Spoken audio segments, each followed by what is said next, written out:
we had spoken about what type of questions and what sort of discussion it should be, and it seemed simple doing that, but after the film, I'm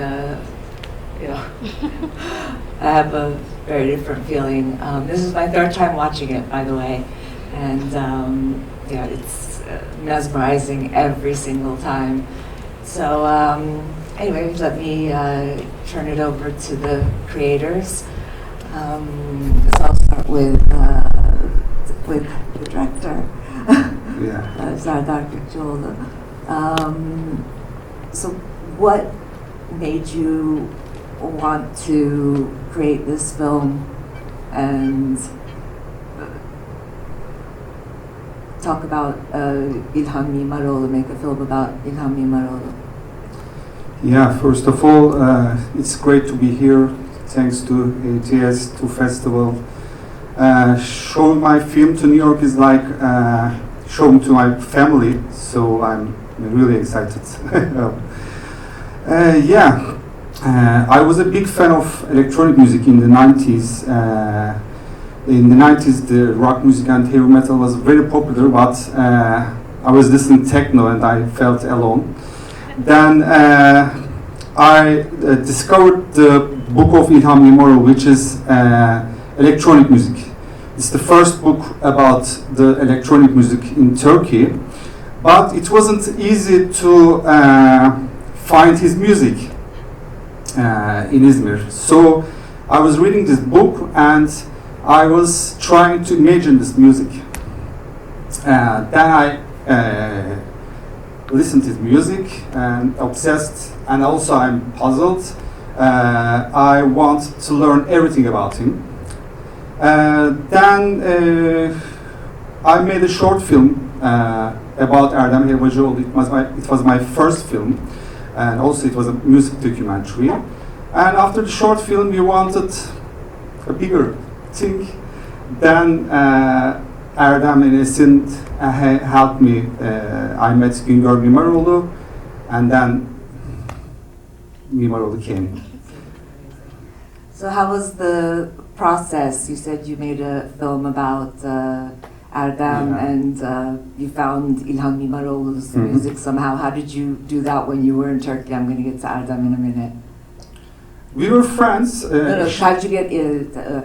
How did you connect with İlhan Mimaroglu's music? Were you able to find it when you were in Turkey to listen to it? Yeah, it wasn't easy for me to listen to music, but it changed all my music listening experience. So also, I'm not a musician, I'm not studied music, so Erdem helped me to understand his music, because he's a composer, he studied music. Maybe Erdem, would you like to continue? Yes, Erdem created and just a few details about the not just about Izmir, but the Turkey in the 80s and 90s. Yeah, as Serdar said, it wasn't just easy; it was impossible to find his music before the internet. It was impossible because it was, as you know, Finadar was a part of Atlantic Records, and his music, most of it was released under Finadar, but it wasn't distributed at all. It wasn't like you could find one or two. It wasn't distributed at all. So most of like blend Arab pieces or other contemporary composers, Turkish composers, for example, would release a record in Poland, but it wasn't distributed at all in Turkey. So it was.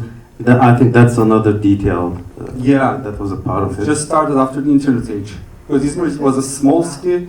Maybe it was more easy to find a listen in Istanbul, but Izmir is like a village, so everything comes later. So Erdem, how did you first find İlhan Mimaroglu and listen to his music and be inspired by it? My experience is like a little bizarre in a way, because I think I was like 15 years old. In high school, I have no clue how this happened. There was somehow I don't remember her name, but somehow a lady came a lecture about electronic music, and then she played the pieces and Barbary Bomb. It was the first piece. Just she played at the when this playing to 15, 16-year-old kids, and of course like 99% of the kids were laughing, and I'm just concentrating on what's going on, because like I was studying electric guitar, I was trying to compose my own pieces, I had my own band, and this is what's going on here. So I was just got very interested. So that was like my very first reaction and interest in electronic music. Then I studied like electroacoustic music and released a lot of records. But like that was like also like a really interesting my personal connection to electroacoustic music and İlhan. Esin, how did you join the film? And she's one of the producers. What brought you in, and how did you know the Mimaroglus? I had no connection with electronic music at all.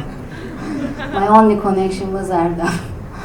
So, but of course, when they talked about İlhan Mimaroglu, how he could shoot a film, or maybe not even the idea, like if someone should shoot a film on İlhan, I said, I knew somehow Güngör Mimaroglu here, so I said, why don't we connect you? So we were the catalyzers, I guess. So, and she had gone back to Istanbul then, and Serdar met her, and there they had this conversation like, what if there would be a film, like how good it would be? And she says, don't wait from another person, you shoot it. So that triggered. And also we knew Rustam as well, and we thought that it would have been, there would have been a big gap if he wouldn't be a part of the film. So we also talked with him, get the approval of the family. That was the first thing, of course, which led us to the family archives, and so the ball started rolling. So wonderful. Of course, we had Dilek Aydın, our other producer, of course. If she hadn't been there, I wouldn't be. It was my first experience. Yeah, she spoke to us on the screen before the film.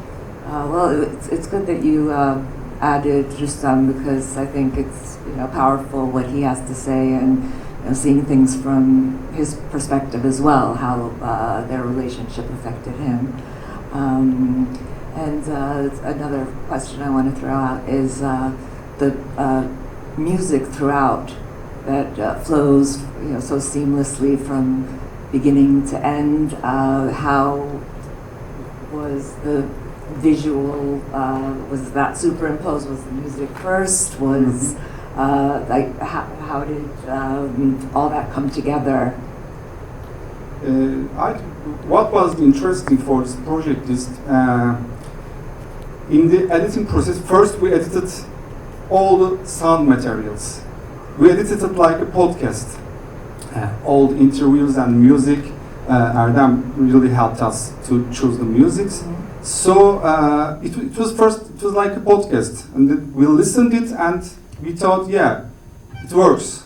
There is a storytelling there. And then we started to play with the visuals. So cinema is an audiovisual art, but it's the audio and the visual art for me. So the music came first. Yeah. Oh, that's the soundtrack, the whole sound, the whole sound, not even the soundtrack, the whole sound. Music and also the whole sound design. Yeah, that's very interesting. It's interviews is really essential also. So I mean, at one point we were thinking if I should compose like a little more traditional, like a film music for the third movement, but then we decided no, we shouldn't do that, and then because we should stick to the concept, and then I think it worked out well. It works beautifully, and I think it's amazing that the music came first, and then the film was added afterwards. The story, if you will. Yeah. And also another aspect that I really appreciated was because of the aesthetic and the mood of the film. The fact that the people who are speaking about İlhan Mimaroglu or commenting, interpreting his music, etc., that that the flow didn't stop, and we suddenly didn't see someone else's face and get a disruption.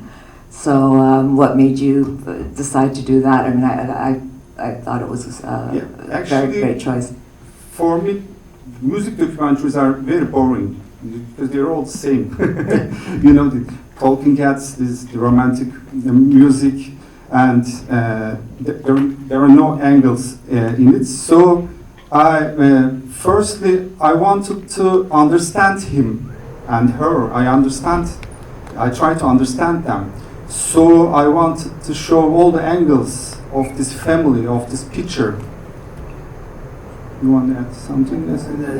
Just to add, like most music documentaries are about like glorification of an artist composer, but here, as you have noticed, we don't glorify because we chose so many different aspects of his character. His bitterness, his anger, also.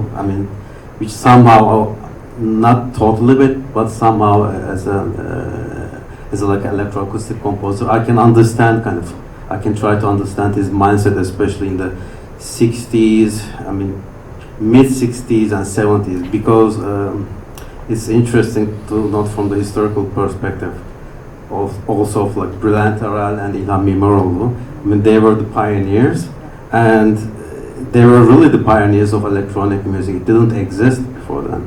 And I think somehow I can kind of sense that in the writings of Bülent Arel too, they thought they would be like maybe like more famous, more I don't know how to say it, but influential. They were influential, but maybe they would be appreciated more at the time, because there was a like interesting right in the mid 60s, in the like golden era of rock and roll, as they say. So there was a lot of interest towards electronic music too. They would be in the top 100 even, like Morton Sputnik record. So they thought that would continue, but there was a like incredible decline, sharp decline. So and it didn't come back. There was a lot of interest for a few years in this avant-garde electronic music, and then it just dropped like he's talking about Finada records. Then I think that was like a big disappointment also for him. So it's the story of the disappointment, maybe. Yeah. Is what? It's the story of the disappointment. The end of this avant-garde era. Yeah. And with the footage that he shot and the photos he shot, were they shown anywhere before? No. Were they made to be shown, or did he just do it because he wanted to? And then also, how did you access the archives, and how many hours of footage were there? As I told, after getting the approval of his son, we went into the family archive, which he had. So we got hold of some pictures, some letters, and also we met the family archivist, and he had helped clearing of the house after İlhan passed away. So there was a big archive, which is now in Columbia University, rare books and manuscript department. So they have been very helpful. We had an access, and it was a haven. Yeah. We lost track of Serdar. Yeah. He was there for hours, and also it was a shock for even Güngör, Just to see the amount of material there was. Yeah. and then we get more information from friends, how they partied, who were staying with them when they came to Turkey, the intellectuals. So information gathered, and the film changed actually at some points for the good. Yes. So you had set out did you set out to make a film like this, or what had you envisioned at first? Because I was planning to make this film with city visuals, you know. I was planning a film about music and the city. But after this Heaven, everything changed. Yeah. Like we found some cassettes. Like there was no email then, so you have seen in the film he's sending to Idilberet. He's talking, and it's like a letter. Yeah, so he would send cassettes rather than writing. So yeah, we transferred all those, and then we had some CDs and that's and tapes. Yeah. So besides the all the Super 8 and photographs. The depth and breadth of the material must have been amazing, and materials even for 2 or 3 more films. Yeah, yeah. But he never used computers, so he was answering with sound letters to emails. Audio letters. Yeah, it's very İlhan Mimaroglu. Yeah, very interesting. So Erdem, how did you string together all the pieces? Because it's a lot of music throughout the whole film, and they're all different pieces. How did you decide, or what was that process like? That we had started with Serdar, and then they continued during the editing stage with the editor, and then it's got like back and forth, and then as he said, like then we finished the main sound edit. Mm-hmm. So We hope to have an album released actually, which will be accompanying the film, Mm-hmm. that would be great. hopefully, and then maybe an exhibition. That would be wonderful. Looking forward to it. But Serdar, also, you said you named it Mimaroglu. It's not İlhan Mimaroglu. So it's a film about both of them and how they, affected each other, supported each other, influenced each other. So how did that develop? How did you get to that point? As I said, we were planning a documentary about İlhan Mimaroglu, but I met Güngör and she changed me, and the whole project changed, because İlhan tried to change music with in the electronic sounds, and Güngör trying to change the world. So it turned to a story of the couple. Oh my goodness, Yeah. that's very poignant and powerful. Esin, did you make the connections of who to speak with, who should? I tried my best. How did you make those choices based on what? Maybe we missed some people, but along the way, Inevitably. friend of a friend or Güngör also were mentioning names. We went through Columbia University where İlhan worked for many years. So, and Erdem knows some electronic musicians.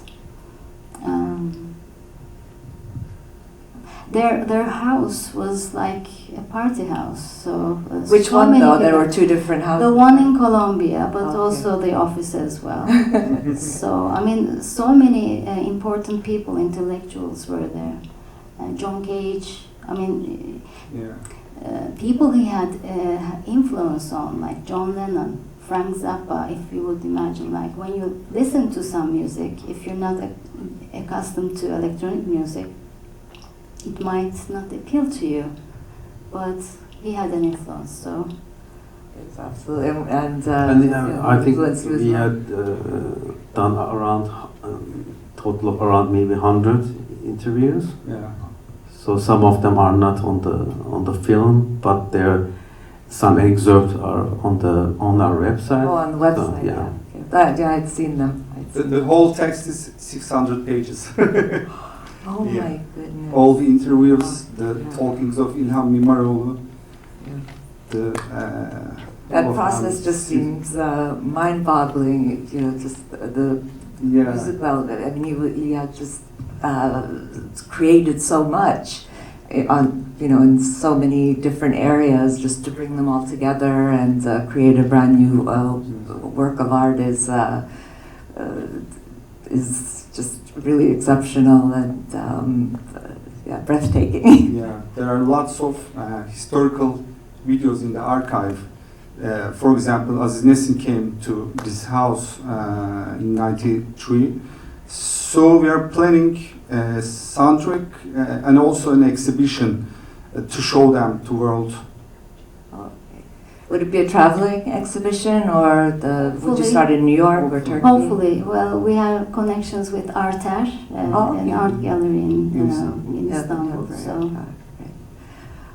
So should we ask the audience to participate, or is there more to say that you want to say before the Q&A? Erdem, you? Yeah, I think Okay. All right. Would anyone like to ask some questions? I have. There. I have one. Right here. Thank you.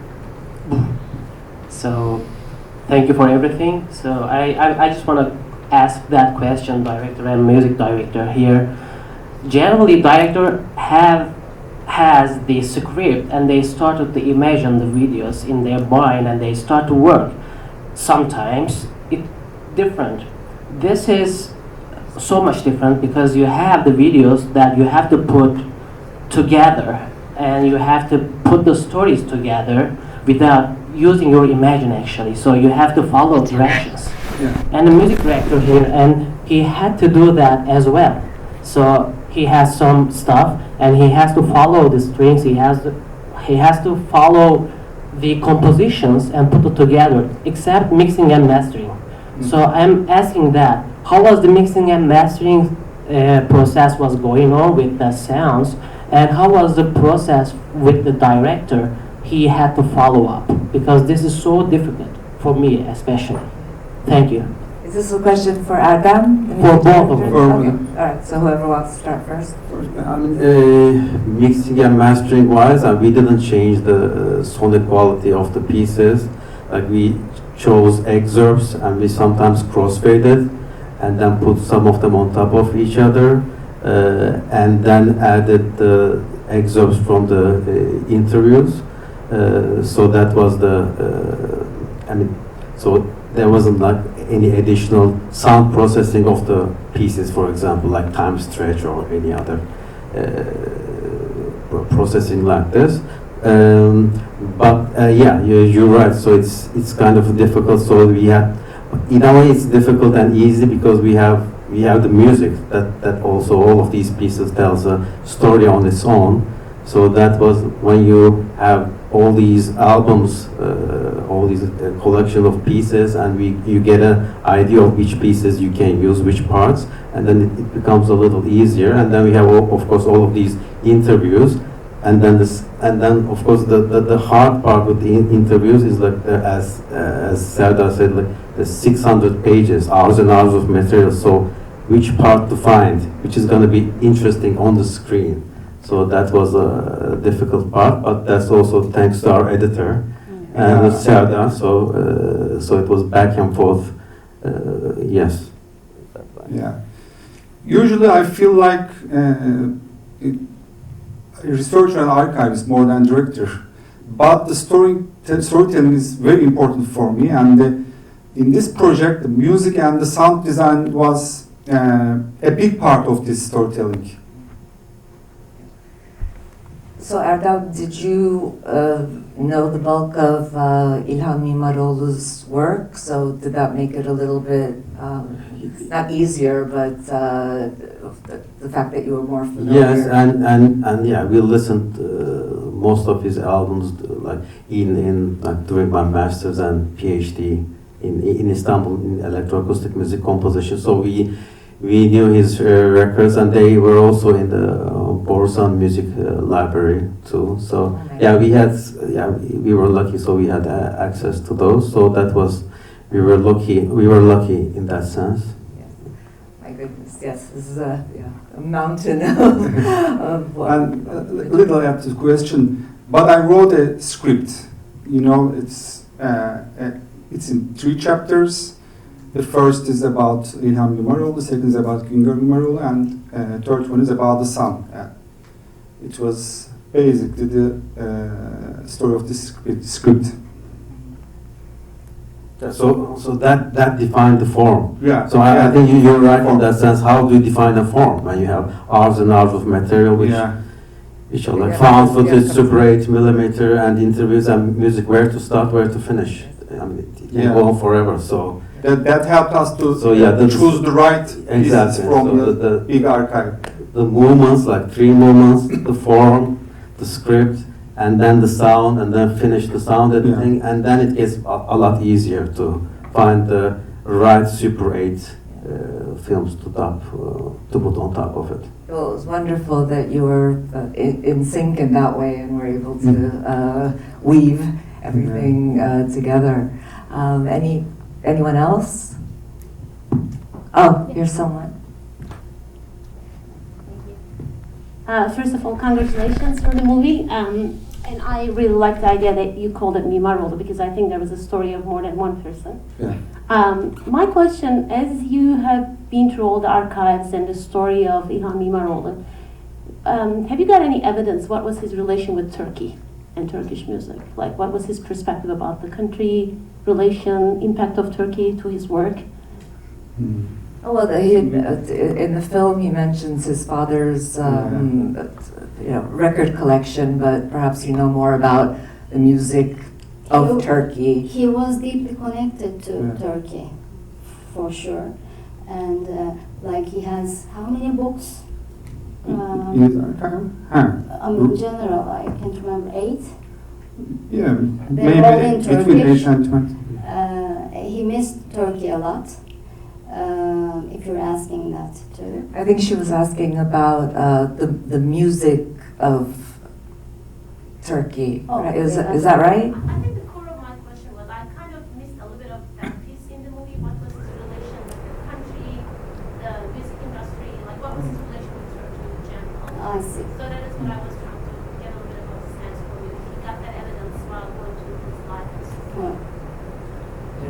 I mean, his relationship with Actually, his sounds came from States, but the whole political context and the poems all came from the Turkish literature.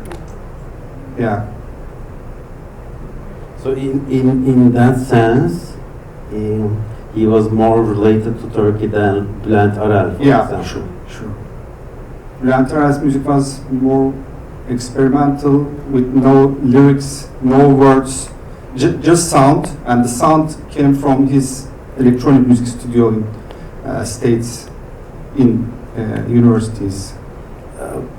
But yeah, the interesting thing is he was writing in Turkish, and it was published in Turkey, but the music was entirely under Atlantic Records. Yeah. So it's like kind of, like we are 2 worlds in a way. Yeah. But at one point he wanted to return back to Turkey later in his life, Well, he couldn't because he was a chain smoker, and when cigarettes were banned on airplanes, he refused. He refused to go on an airplane. Yeah, so he didn't go back to Turkey for many years, and that was the reason. I mean, it was maybe as simple and as complicated. And just a kind of a funny addition to that, he received a Lifetime Achievement Award at Istanbul, in Turkey, Istanbul Technical University, Music for Advanced Studies Department. And then, Güngör was there, but he couldn't, or he didn't come. And but he sent like audio letters. He sent a tape, and then the video tape, the video message. No, audio. It was audio tape, and the audio tape. So the audio tape is like around 5-6 minutes long. So of course, what we would be thinking that he would like thank the whole jury and everything and talk about his music, and of course not. So What did he say? yeah, More or less? Can you like tell us? he just like he thanked maybe like for 5-10 seconds, and the whole rest of the tape was all about how and why it was smoking is banned, and if he knew that he would never go to New York, and all that like. That's interesting. And I also love the piece where it's directed by İlhan Mimaroglu, the best Yeah. boy, the caterer. There's so much humor as Yeah. well. Yeah. I mean, it's quite dark in terms of what he was filming and perhaps what he was feeling. And thanks for not listening. Yeah, thanks for not listening. Yeah, that's it says a lot. Okay, so we'll ask someone else. Oh, I see a hand again. Hi.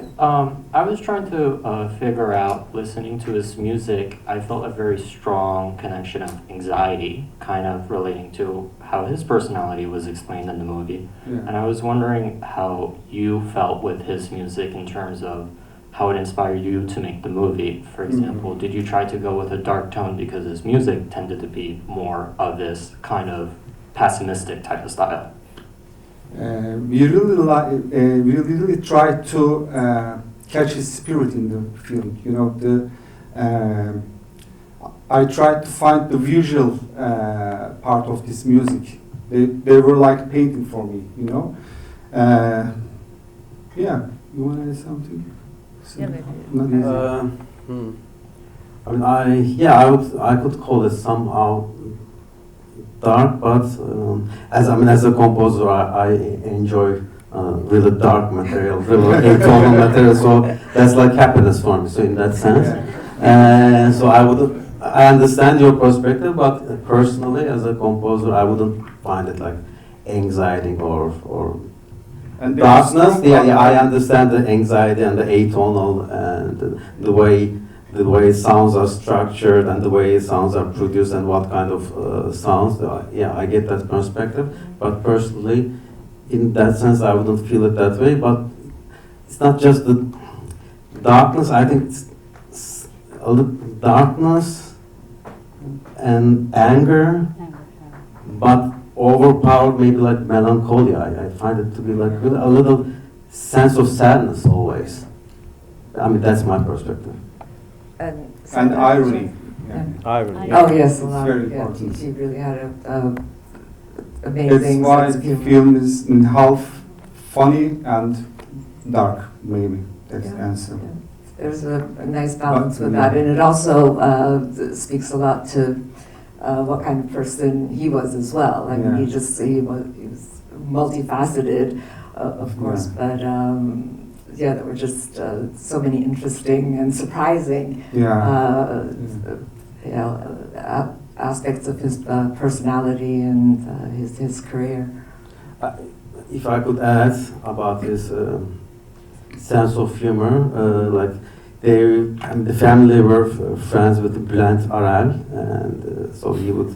I think Bülent Arel was like 10 years older than him. Yeah, and that's what I read on. I think I read on the Bülent Arel's biography, and so he would in one night. Mimaroglu invited Bülent Arel, and he showed us like a notes, and he showed that, okay, do you know the latest piece written by Stockhausen? Of course, he wrote it. Like, it was just, and then he's like, Bülent Arel is like analyzing, trying to analyze and taking notes, and then like sweating, and like maybe like half an hour passes, and he tells like, I'm just kidding you, I wrote it. And like Arel gets so angry, there's really like a fight between them. Wow. Oh my Yeah. goodness. That's pretty heavy. Okay, I'm sure there's more to delve into. No? Anyone else? Oh, okay, there's someone.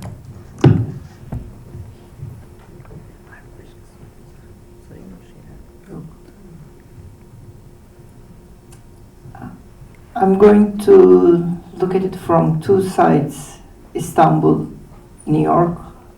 some of us lived there, came here. Some of us are thinking of going back.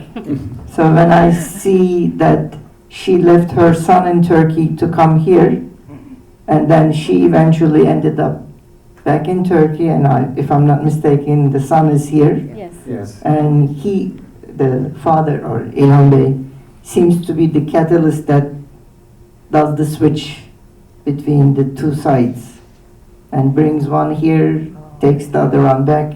So that felt quite interesting for me. Yeah, that's true. With their getting married and leaving him there, coming here, and then after he passes, He's here. yeah, she goes, yeah, so. And then, like, us thinking about going back or why did we come here, his story seems to be like transcending the music, but your movie is touching our hearts. Thank you. At least mine. Thank you very much. And so, with the films he shot, were those intact? Did you have to do anything, or you just kind of left them as is? The films The- he had shot.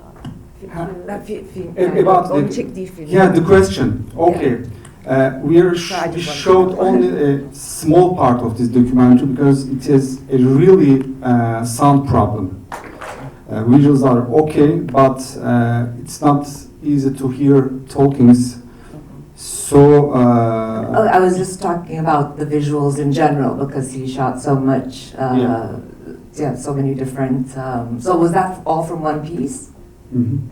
No, The different. film? Oh yeah, Yeah. right. So that's what I was asking. Were they all Yeah, intact? yeah, different. Okay. Yeah. Okay. Excellent. Yes.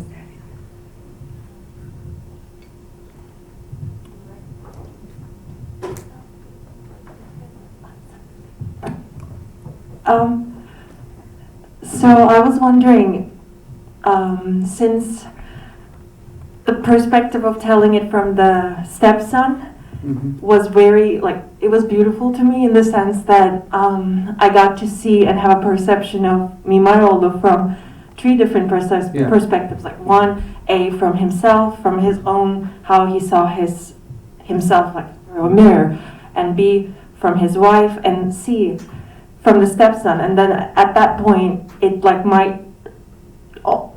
perception of him entirely changed at 180 degrees. Yeah. I wonder what was the intention behind that, if there was one. I don't know if I explained it well, but Mm. Like why? I you found it decided to be include- an incredible way of storytelling because Mhm. at the beginning you almost get a neutral perspective on him, Mhm. and then a more loving side from his wife, and then. As I told, Rustam entered the scene later on in the film, so it was going to be an İlhan and Güngör film, but it was going to be missing a big component. So when he said he would accept to be a part of the film, Serdar had to add the third part, and he tried to be objective as much as he could. Yeah. It was a big trauma, of course. But he also said Güngör had a horrible marriage. Like he's mentioning mafia and gambling salons, and she literally escaped from the husband. I mean, they had a divorce, and there was İlhan, and there was an opportunity.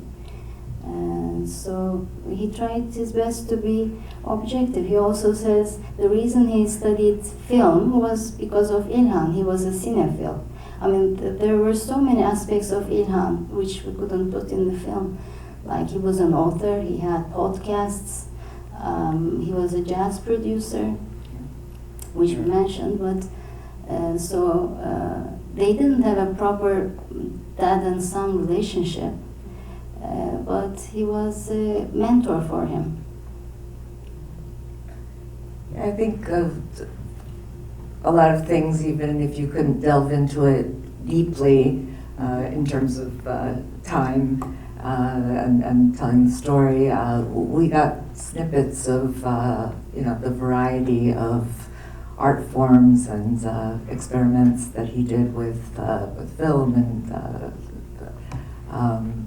story and writing and yeah, and poetry maybe and photography.